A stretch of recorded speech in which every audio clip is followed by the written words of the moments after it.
Okay, so one of our favorite things to do together, or at least one of my favorite things to do, of which Hans is so gracious and a willing participant, is to go cafe hopping.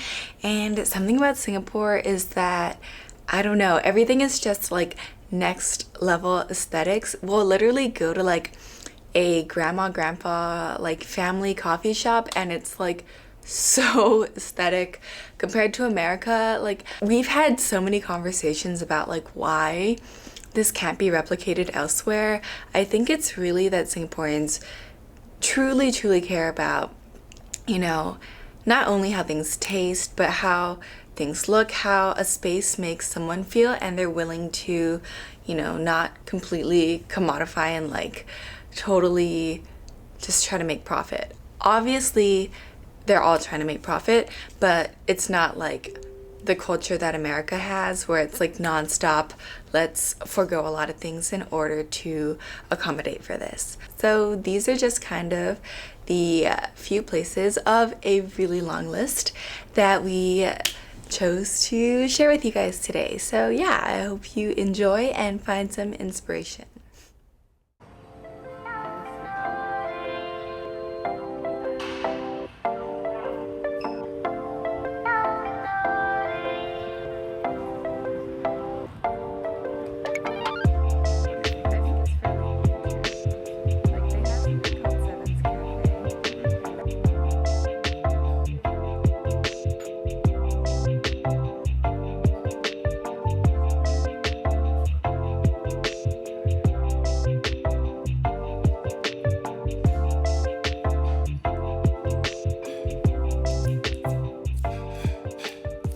So to start off our day, we went to Seven's Kissaten in Tiong Bahru. A little disclaimer, it's unfortunately temporarily closed right now, but we are patiently awaiting updates because it was so beautiful and delicious. As you can tell, the interior was light, full of wood tones and light textures. We got the Hamburg omurice as well as the Seven's omakase set, and that came with 7 different assorted dishes, soup in a pot. I believe we had miso soup, rice, and dessert of the day. There was also a wide variety to choose from, and the menu was pretty extensive.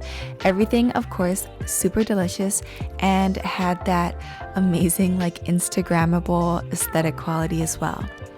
The food itself, I have to say, felt extremely authentic. Oh my gosh, there's something about a Japanese breakfast that just makes you feel healthy but fulfilled and like perfect in every single way. After we completely schmopped all of that, we got our warabi mochi dessert, and oh my gosh, it was so cute. There was red bean azuki on the bottom, some kinako soybean powder on top, just how we like it, and yeah, that was breakfast. Instead of going straight to the bus station, we also decided to wander around a bit and ended up at Tiong Bahru Bakery, which is a pretty popular chain here in Singapore. In the end, we went with the almond croissant, Hans's favorite, and the Queen Amman because, we love them and have to try them everywhere we go. I knew these were called Queen Ammans. That's fun too.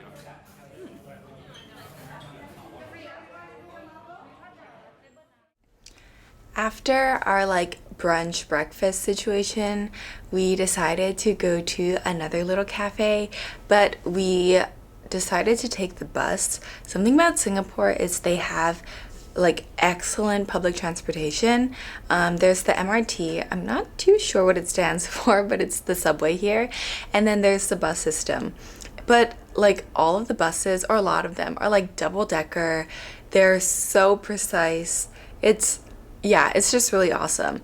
Another thing that's different from New York is that compared to New York, where you just, tap once and then you can go any distance, Singapore payment is by distance. So you tap in and out when you get on and off the MRT or the bus, and you pay different fares depending on how long you go. Yeah, in the long run, I'm not sure what's more economical for the entire population, but it is a lot better in terms of we'll just hop on the bus to go.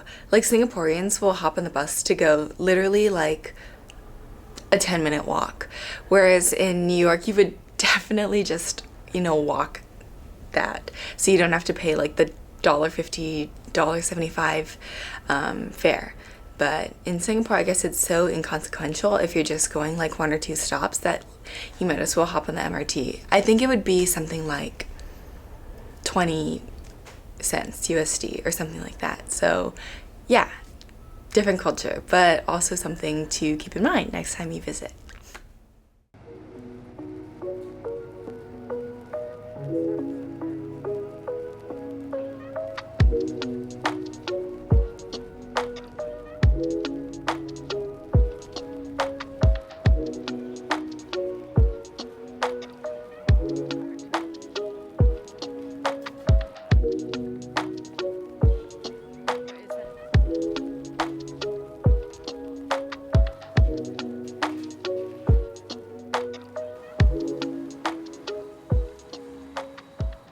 Okay, so next we went to this cute little tea house called Antisocial. Singapore is really into like wordplay, which is something I've noticed, and I think it's really cute and fun. They also had a beautiful minimalist interior. At the time we went, they were doing a collaboration with Mr. Bucket, which is a popular like chocolatier here in Singapore.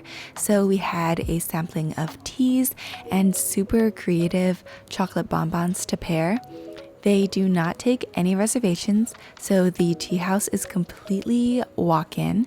There were some empty spots when we went, and we managed to just go in without waiting at all.